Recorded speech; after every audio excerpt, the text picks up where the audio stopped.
Shalom, brothers and sisters. So tonight I'm sitting here and I'm just pondering on the rapture again.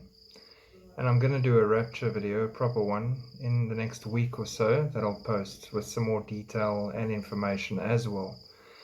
But for now, what I really want to do is I want to encourage all of you. I know we're all waiting. We're all on the edge of our seats. A lot of us think it should have happened already. And we're wondering, Lord, where are you? Lord, when is this going to happen? The world's getting worse by the minute. How much longer can we actually take? People are struggling. So a couple of things, besides the fact that the rapture is imminent. God is the greatest rescuer ever. It's his thing. I want to touch on a few things with you on this. So the first thing is the Jews, when they left Egypt.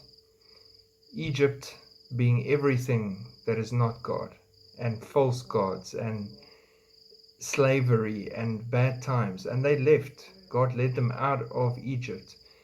And they were led exultant and expecting complete deliverance right down to the Red Sea. The Red Sea in front of them, a narrow canyon behind them, nowhere to go, between literally a rock and a hard place. And then the Egyptians coming on horseback with their weapons and their chariots, coming to destroy them. And they cried out, "Why have you brought us out here to destroy us?" A lot of them gave up completely. This is not the way it's supposed to go. Where's our deliverance? Moses has led us to our destruction. Very much where we're feeling right now.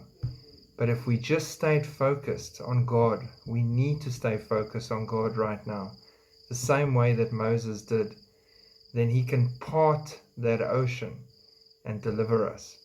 And his rescue comes at that exact moment. And then he rescues them, which is a type of rapture. Besides the miracle there, which we can talk about on another time, that they crossed on dry ground, he rescues them and he destroys their enemies at the same time as my previous video, as it was in those days. He rescued them, and at the same time destruction fell on all of those that were coming up against them. So that's number one. Number two, we're in a storm currently. We've been in a storm for a while, but I think for most of the world, they've woken up to the storm in about 2020 when this worldwide thing happened.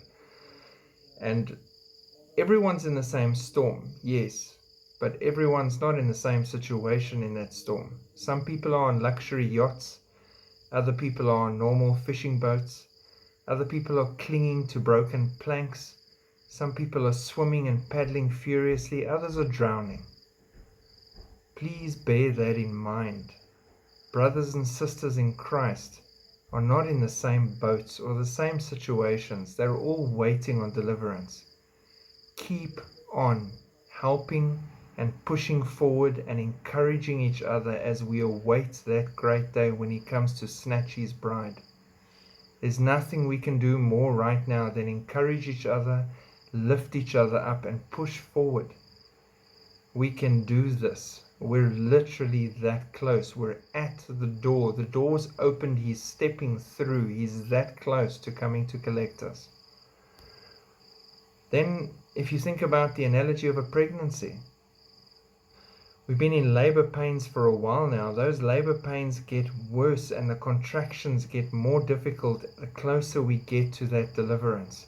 Those contractions are coming hard and fast right now because deliverance is at the door and it is imminent. We are so close to going home, it's ridiculous. This is a time in history that's unprecedented, that will never ever be again, ever, in the entire creation of mankind and the planet. So stand strong. The baby's about to be delivered. Then the last thing I want to mention to you is something the Lord put in my head. I remember a while ago when you used to go for a big movie release in a theater. Remember how those days were? Then you'd sit down in the dark, you'd have your popcorn, everybody's excited. You knew the movie was starting. You knew you were at the movie. You knew where you were. The same way that we do right now. You had the smell of popcorn all around you. You had your snacks. You were sitting there in the dark with your people. You made sure your people were with you, like we're trying now to warn the people to go with us. And we waited there in the dark, and then the curtains would pull away from the screen. Remember those days? That's what I'm talking about.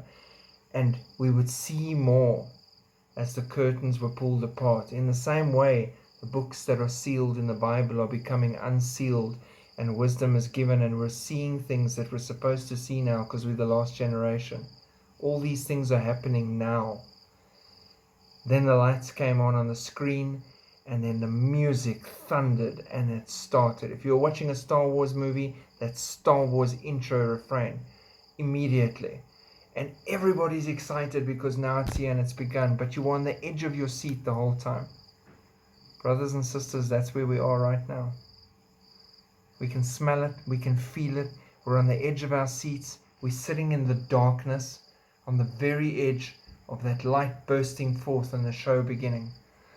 That show is us exiting and the tribulation beginning in earnest, and the party starting upstairs and the judgment starting downstairs. We're almost there. Stay positive, support each other, and keep looking up. We are going to do this.